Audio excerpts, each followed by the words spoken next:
Gen Z ಹಿಂಸಾಚಾರ. ಇನ್ನು ಅಲ್ಲಿ ಕನ್ನಡಿಗರು ಕೂಡ ಇದ್ದಾರೆ. ಕನ್ನಡಿಗರ ರಕ್ಷಣೆಗೆ ಸಿಎಂ ಸಿದ್ದರಾಮಯ್ಯ ಸೂಚಿಸಿದ್ದಾರೆ. ಮುಖ್ಯ ಕಾರ್ಯದರ್ಶಿ ಶಾಲಿನಿ ರಜನೀಶ್ಗೆ ಸೂಚನೆ ಕೊಟ್ಟಿದ್ದಾರೆ ಸಿಎಂ ಸಿದ್ದರಾಮಯ್ಯ. ನೇಪಾಳದಲ್ಲಿ ಹಿಂಸಾಚಾರ ತಾರಕಕ್ಕೆ ಏರಿದೆ, ಹಾಗಾಗಿ ಕನ್ನಡಿಗರ ರಕ್ಷಣೆಯನ್ನ ಮಾಡಬೇಕು ಅಂತ ಮುಖ್ಯ ಕಾರ್ಯದರ್ಶಿ ಶಾಲಿನಿ ರಜನೀಶ್ಗೆ ಸೂಚನೆಯನ್ನ ಕೊಟ್ಟಿದ್ದಾರೆ ಮುಖ್ಯಮಂತ್ರಿ ಸಿದ್ದರಾಮಯ್ಯ. ಕಾಠ್ಮಂಡು ಏರ್ಪೋರ್ಟ್ನಲ್ಲಿ ಸಿಲುಕಿರುವಂತಹ ಕನ್ನಡಿಗರು, ಇವರನ್ನ ಸುರಕ್ಷಿತವಾಗಿ ರಾಜ್ಯಕ್ಕೆ ಕರೆತರುವಂತೆ ಸಿಎಂ ಸೂಚಿಸಿದ್ದಾರೆ.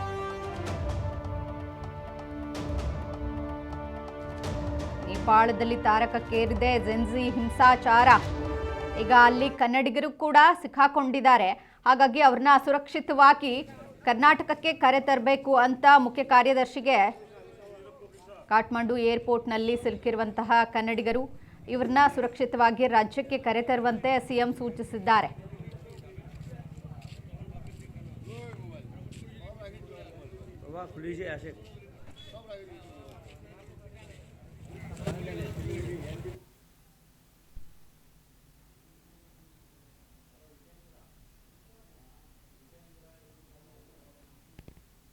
ನೇಪಾಳದಲ್ಲಿ ಹಿಂಸಾಚಾರ ಮುಂದುವರೆದಿದ್ದು, ಇನ್ನು ಅಲ್ಲಿ ಕಾಠ್ಮಂಡುವಿನ ಏರ್ಪೋರ್ಟ್ನಲ್ಲಿ ಕನ್ನಡಿಗರು ಕೂಡ ಸಿಕ್ಕಾಕೊಂಡಿದ್ದಾರೆ. ಇವರನ್ನ ಈಗ ಕರ್ನಾಟಕಕ್ಕೆ ಕರೆತರುವಂತಹ ಕಾರ್ಯ ಮಾಡಬೇಕು ಅಂತ ಸಿಎಂ ಸೂಚಿಸಿದ್ದಾರೆ. ಇನ್ನು ಮುಖ್ಯ ಕಾರ್ಯದರ್ಶಿ ಆಗಿರುವಂತಹ ಶಾಲಿನಿ ರಜನೀಶ್ಗೆ ಸೂಚನೆ ಕೊಟ್ಟಿದ್ದಾರೆ, ಸುರಕ್ಷಿತವಾಗಿ ಕನ್ನಡಿಗರನ್ನ ಕರ್ನಾಟಕಕ್ಕೆ ತರಬೇಕು ಅಂತ. ಇನ್ನು ಸಾಕಷ್ಟು ದಿನಗಳವರೆಗೆ ನೇಪಾಳಕ್ಕೆ ಯಾರು ಪ್ರಯಾಣ ಬೆಳೆಸಬೇಡಿ ಅಂತ ಸಿಎಂ ಸೂಚನೆ ಕೊಟ್ಟಿದ್ದಾರೆ.